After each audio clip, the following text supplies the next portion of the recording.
good source of water, fertile land, up in the mountains, clean air, with a space to build housing in different areas.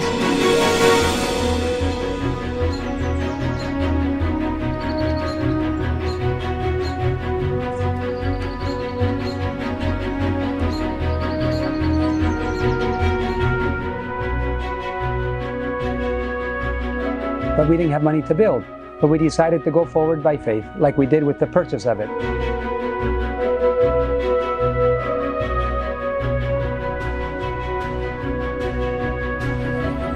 The time to hide will come after the close of probation, not now. This is not hiding time.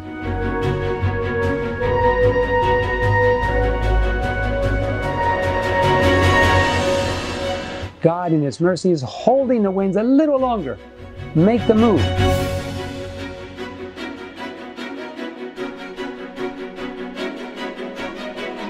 You say, but I don't have any money. God has all the solutions. God already has a place for you, by the way. He already has prepared a place for you.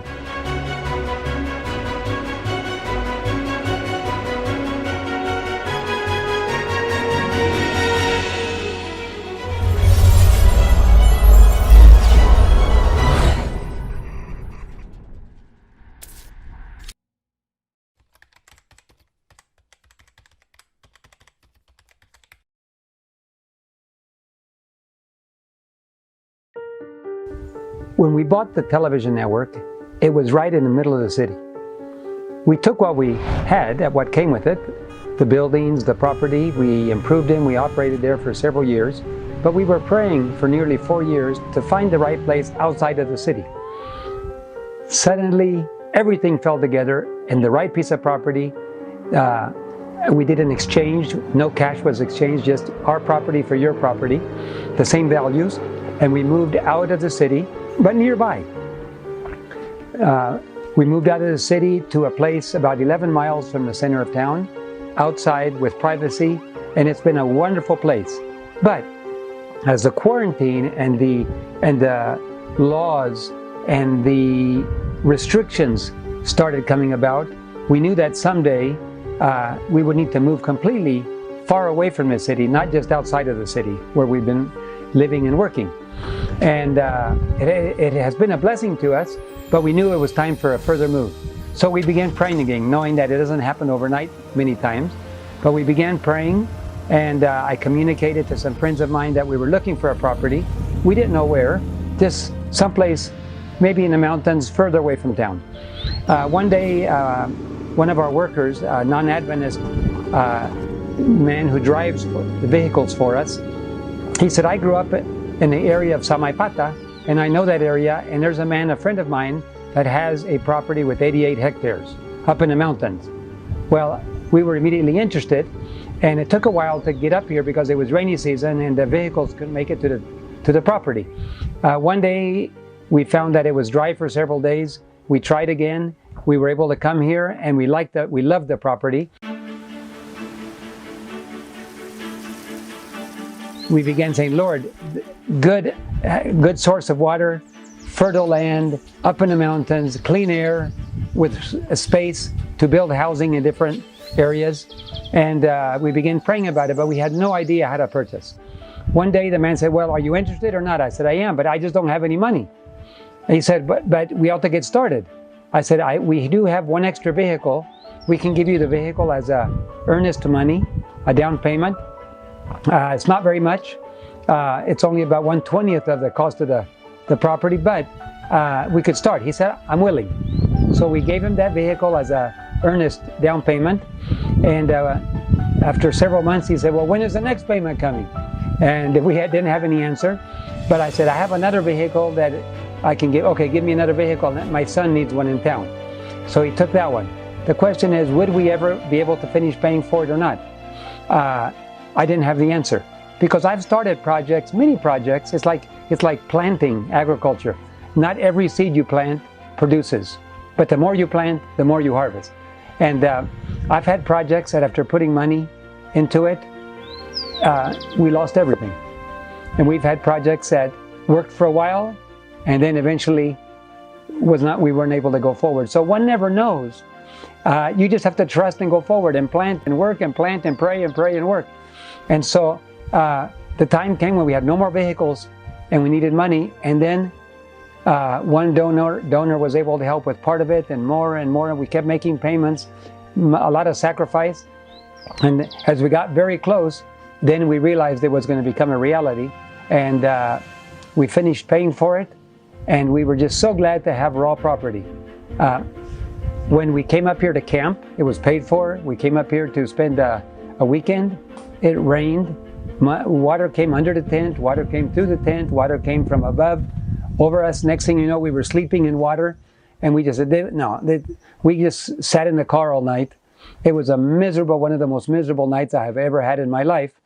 And I decided we got to build. But we didn't have money to build. But we decided to go forward by faith, like we did with the purchase of it.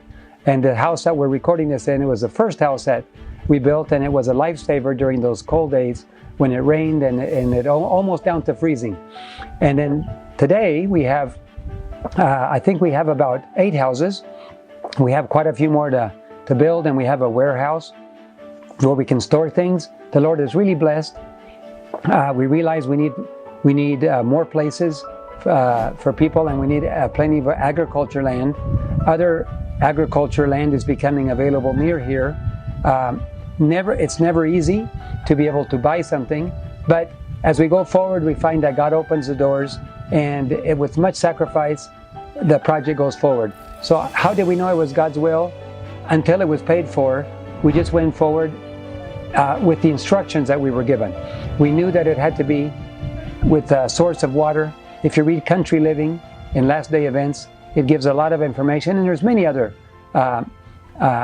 instructions that we can find that gives us an idea what to look for: water, agriculture, privacy, distance. Now, one of the things that's important to note is that we were not trying to hide. This is not a time to hide. This is a time to let our light shine from the top of the hill, so that all men may see the good works and glorify our Father which is in heaven. Many people say, well, how can you hide when you're telling everybody about what you're doing? And we're not trying to hide. All our neighbors know. Everybody in the city knows. We've given a concert with all the children and everything in the plaza. The mayor knows. The health work, everything that's going on. So the whole area knows what we're doing and why we want to do it. Our neighbors have come up to visit many times. So we see that God's providence made it possible, and since we were obeying His will, we saw God made it possible, and we know it's His will because He made it possible. If it would not have been His will, we might have lost a down payment or lost something, and God would have pointed us in a different direction. But He gave us success, it was finished, and that was confirmation to us that we were walking in the right direction.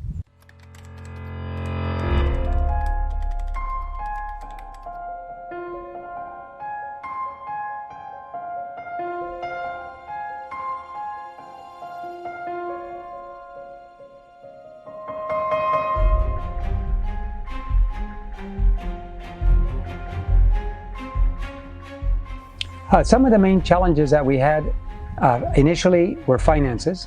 We found what we thought was the right property. We didn't know how to pay for it. But by going forward and praying and watching God, the project kept going forward and going forward. We came to the conclusion that God was opening those doors as we watched, and we watched for signs of God's approval and leading. And then eventually it was paid for.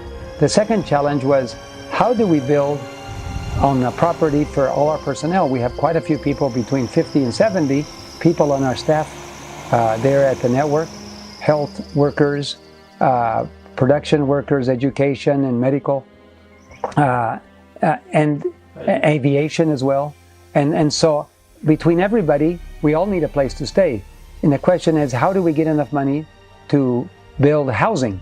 Well, we were able to build this first house. And that, we just stacked everybody up like cordwood in here when we needed to, because there was only one roof. But after the quarantine started, this house was built before the quarantine. But once the quarantine started, because of the pandemic, it became very difficult to transport materials. And we said, well, how do we buy them? At least if we can buy them. Well, all the stores were closed.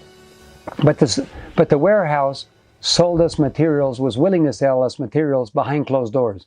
Our truck, they would open the gate, we would go in, they would close the gate, they would load all our truck up, and then they would open and close, but the store remained closed the whole time.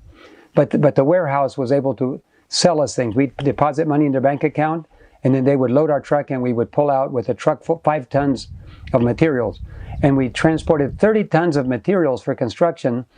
And the question is, how can you move a truck when everybody is forbidden from leaving home? Well, we discovered that the television networks were exempt from certain restrictions. The police, health workers, government officials, and media networks. And so we got special permissions to transport all the materials. We saw God providing. And then funds started coming in. We've never had funds to build houses, and all of a sudden funds came in to buy nearly 60 tons of material. They were cheap houses. They're comfortable, simple, relatively economic, fast to build, but they're heavy because it's metal. And we got everything transported to the bottom of the mountain, and then later we moved it up here, and now the road has been improved and we can bring it up straight up here, deliver the goods here. So the challenges were economic, the challenges were how to move the supplies, challenges were where to buy them when nothing is available to buy, and all of those were resolved by God. And we just see His hand opening doors and realize that there is a lot of people that are waiting for everything to come together before they obey God, before they make their move. And we realize for years now, first you make your move and then the doors open. God can open the doors first, but generally He waits for you to take the first step in obedience, and then the waters open. So that's the way we've generally worked, and we've seen God bless this project in a special way.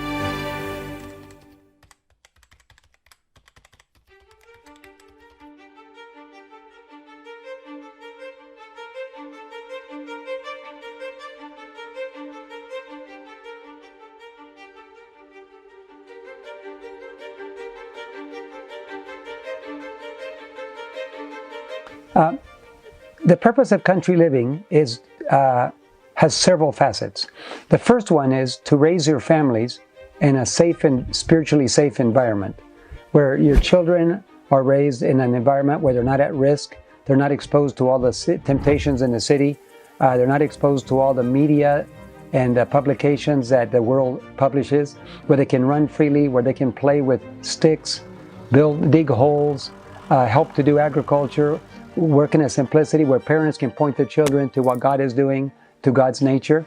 That's the first purpose of living outside the city, and that's the reason that for over 150 years of the Advent message, Sister White, the Spirit of Prophecy, has been telling us that we should live outside the cities, not to escape from anything, just to have a safe environment. Now, should we work in the cities? Yes. The cities have millions of people that need to be reached. So we need to work in the cities, but live outside of the cities, nearby, but in places that are spiritually safe for our families.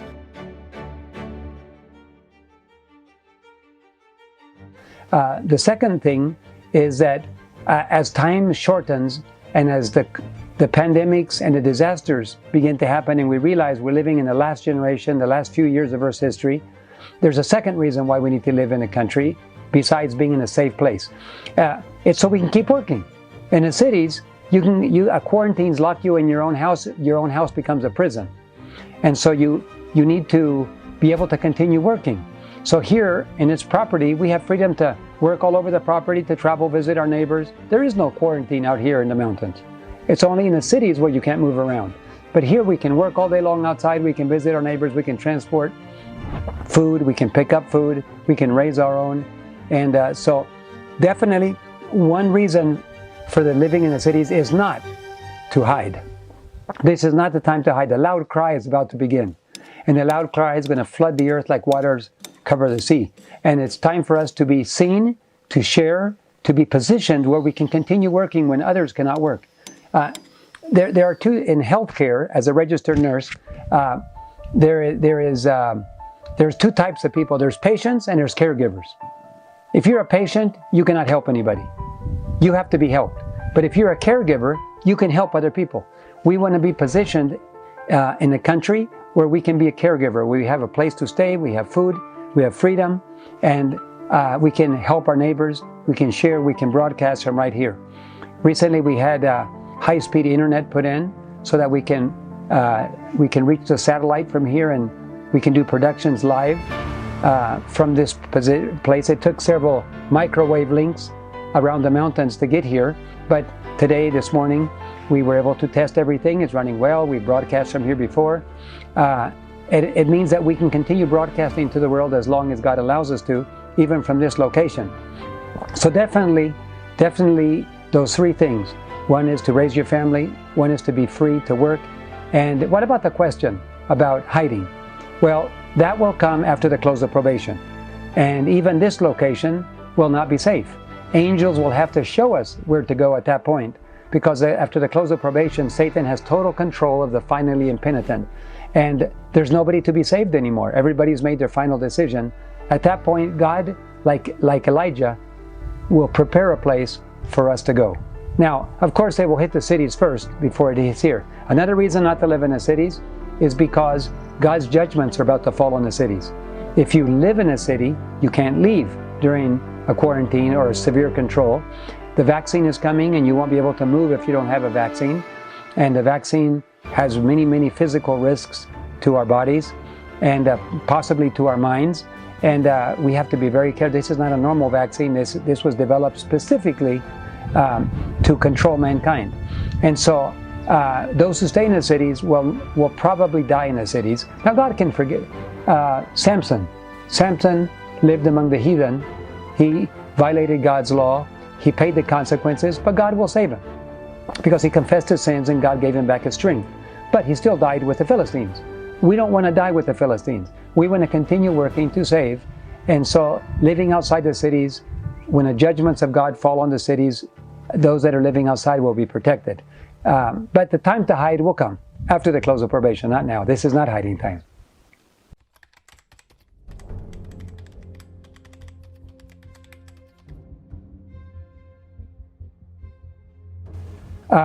Many have asked, when should we leave the cities? Well, if you are raising a family, you should have left a long time ago. Because as we mentioned, living in the cities, living in the country is primarily a place for a safe spiritual environment for raising a family. There are many that work in the cities, but like Enoch, we need to live outside, go into the city, rescue people, preach, share, and come back outside and bring them back to God's nature again. So already we should be living. So they say, when should we leave? You should have been out already. But what is the limit do we have? How long do I have? Well, the longer we wait, the more impossible it becomes. First of all, it takes time. We learned from this property that it takes time to build. It takes time to buy materials. You can always live in a tent, but as we learned, it's pretty miserable.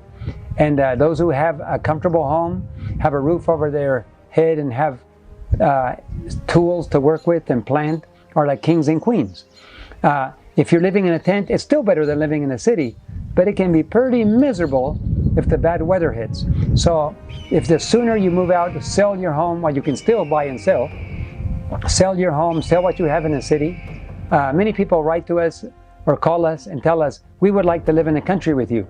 And do you have a place for me? I said, do you have a home? Yes. Well, go sell your home and then come back and talk to me. Well, we don't want to sell our home in the city. Then stay in the city. Because they're not willing to invest their resources. They want somebody to take care of them in an emergency. But they want to stay in the city as long as possible. This is not for people like that. For people who are willing to put everything on the altar and move forward, God will open a way. In every country, there is a place God has prepared for His people. And how long do we have?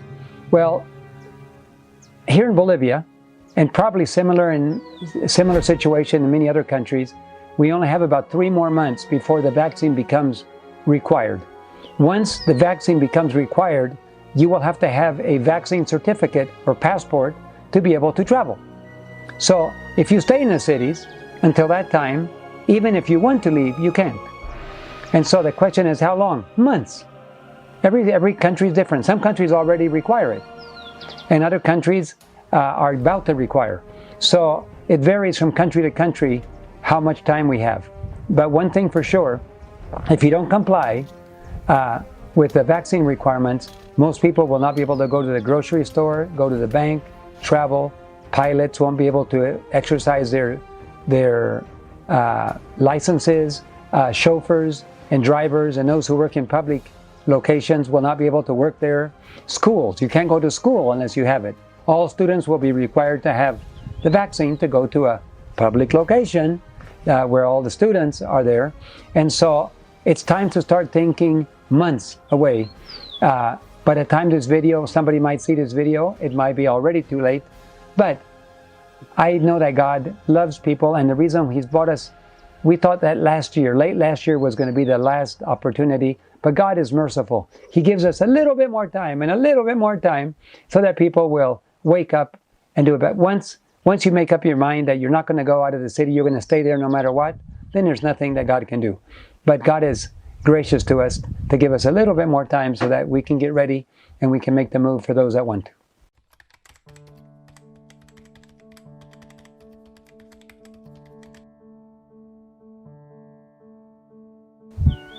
There are a lot of people that ask that question of I'm undecided. I'm on the fence. I haven't decided, should I go now? Should I not go now? Should I move out of the country? What should I do? Well, as we get closer and closer, the evidence becomes greater and greater that things in the city are not going well. Pandemics, controls, 5G, many influences. The wickedness is increasing, violence in the cities. God's judgments are about to fall in the cities. And the question is, are you really undecided? Do you really need more evidence before you make your decision?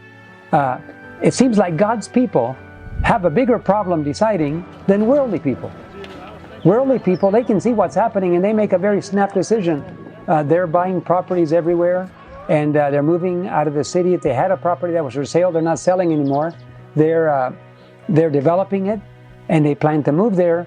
Already, I know of many cases where people who owned a property are now developing, building on their property, simple houses, agriculture, and so on, and they can see what's happening. The question is, why are you undecided? What else do you need to convince you? Do you need the judgments of God to fall first? You wanna wait till it's too late, till the fires come on Sodom and Gomorrah? Or do you want to wait until it's impossible to leave the cities? Do you want to wait until a vaccine becomes required and then you cannot leave unless you have a vaccine? What are God's people waiting on? The evidence has been clear. I tell you why I think people wait. It's because they love the world. They love the comforts of the world. Secondly, they've lost confidence in the spirit of prophecy, and because of that, they don't want to follow the advice anymore. They believe their opinion is better than God's counsel. But I would like to encourage you. If you wait too long, the door of the ark will close. And for those that in Noah's time that waited, there was a whole week where the animals were going into the ark.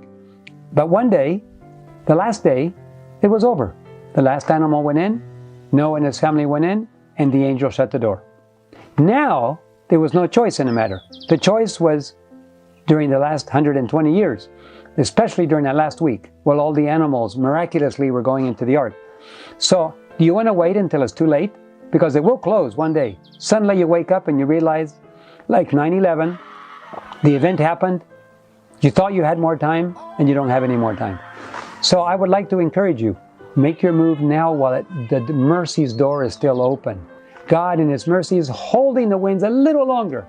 Make the move. Sell your house. Sell your goods. Move out, and you'll be like kings and queens living out there when nobody can, when there's starvation going on in the cities, when pandemic, there's another disease X coming along. They're telling us already there's another disease X coming along. They're going to release further bacterium. They're going to release further viruses possibly. There'll be other things, and coming in, bacteria, severe epidemics, infectious diseases that have no treatment. The virus, the COVID-19 isn't anything compared to what's about to happen. And when that happens, severe controls will happen. The devil is trying to stop the loud cry.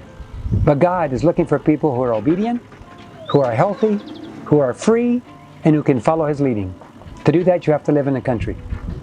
But if you prefer to die, God can forgive you. You can ask God to forgive you, and He will. But you will still die with the Philippines like Samson did.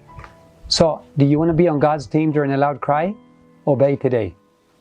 You'll have God's protection and blessing. You say, but I don't have any money. God has all the solutions. He's waiting for you to take the first step. If you take the first step, God will show you an open door, and He will make it possible, even for the weakest of the people, the weakest person, an elderly person, older people, or don't have a single mother with children. You say, but I can't. If you make the decision to go forward, you will watch God open the doors for you. That was our experience with this property. And you can say, but Uncle David, you had resources. We didn't have any resources at all for this project. But we made the decision to obey. If you do that, you will find that God will bless you also, and He will show you the way. God already has a place for you, by the way. He already has prepared a place for you. As you move forward, He will show you where that place is. So don't be discouraged. Just trust the Lord. Lord God Almighty, He has the answer. He's your Creator. He's your Redeemer. He loves you with an infinite love, and He's already made a place for you. The question is, will you obey? If you will, and if you make the decision, get off the fence and start moving, God will show you where that place is.